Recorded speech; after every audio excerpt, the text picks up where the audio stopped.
du recueil Les Orientales, publié en 1829. C'est un tour de force linguistique, poétique et sémantique. Il se compose de 15 strophes. Chaque strophe est construite en 8 vers. La rime peut être stylisée en AB, AB, CCC, B. Les vers de la première strophe sont chacun de 2 syllabes. Les vers de la deuxième strophe sont chacun de 3 syllabes. À chaque nouvelle strophe, en même temps que se font entendre des sons étranges de plus en plus distincts, le nombre de syllabes croît jusqu'à atteindre 10 syllabes. C'est le moment où les djinns, esprits désincarnés provenant d'une légende arabe, enserrent le poète et le retiennent en quelque sorte prisonnier. De tout son être, il invoque le prophète Mohammed et le conjure de le délivrer de ses esprits néfastes. À partir de ce moment, décroît le nombre de syllabes, en même temps que s'éloignent progressivement les djinns. On passe insensiblement des vers de 10 syllabes à des vers de 3, puis de 2 syllabes. Peu à peu se réinstalle le silence initial.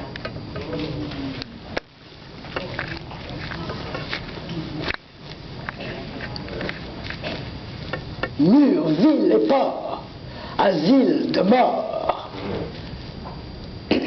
La brise, où brise la brise, tout dort.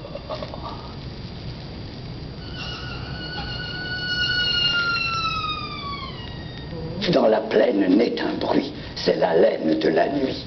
Elle brame comme une âme qu'une flamme toujours suit. La rumeur approche, l'écho la redit, c'est comme la cloche d'un couvent maudit, comme un bruit de foule qui tonne et qui roule et souvent s'écroule et tantôt grandit.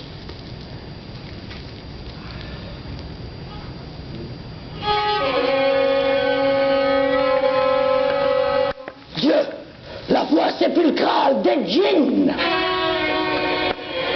Quel bruit il faut! Fuyons sous la spirale de l'escalier profond. Déjà s'éteint ma lampe et l'ombre de la rampe qui le long du mur rampe monte jusqu'au plafond. C'est les seins des djinns qui passent et tourbillonnent en sifflant. Les ifs que leur vol fracasse craquent comme un pain brûlant. Qu'est-ce que c'est que ça? Leur troupeau lourd et rapide, volant dans l'espace vide, semble un nuage livide qui porte un éclair au flanc. Ils sont tout près. Tenons fermée cette salle où nous les narguons. Quel bruit dehors! Hideuse armée de vampires et de dragons. La poutre du toit, décellée, ploie ainsi qu'une herbe mouillée, et la vieille porte rouillée tremble à déraciner ses gonds.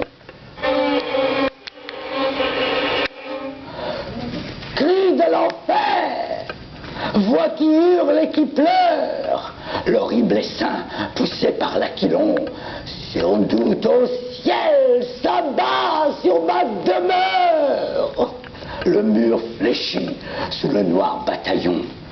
La maison crie et chancelle penchée, et l'on dirait que du sol arraché, ainsi qu'ils chassent une feuille séchée, le vent la roule avec leur tourbillon.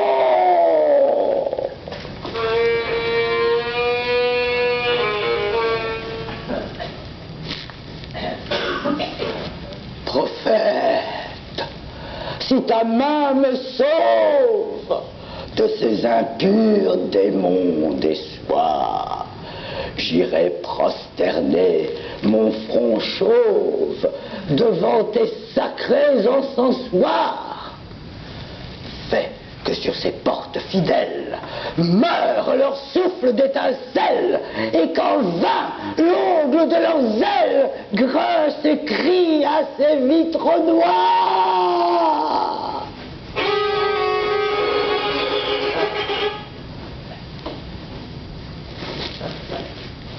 Ils sont passés.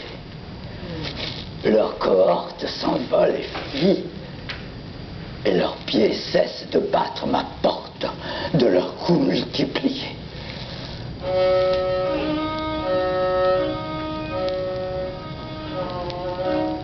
L'air est plein d'un bruit de chaînes, et dans les forêts prochaines frissonnent tous les grands chênes sous leur vol de feu plié.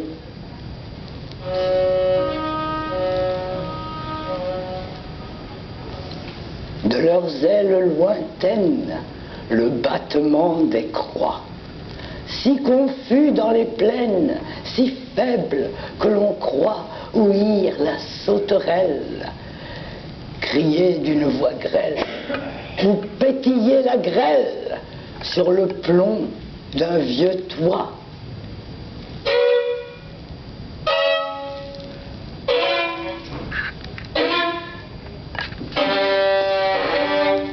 D'étranges syllabes nous viennent encore, ainsi des Arabes quand sonne le cor. Un chant sur la grève par instant s'élève, et l'enfant qui rêve fait des rêves d'or.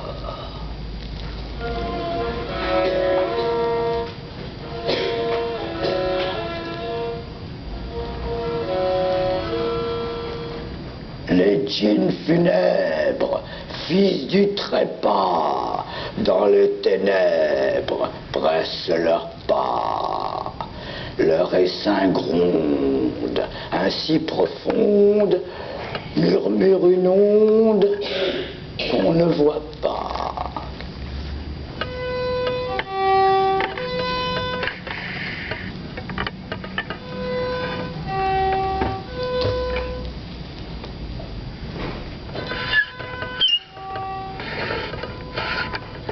Ce bruit vague qui s'endort, c'est la vague sur le bord, c'est la plainte presque éteinte d'une sainte pour un mort.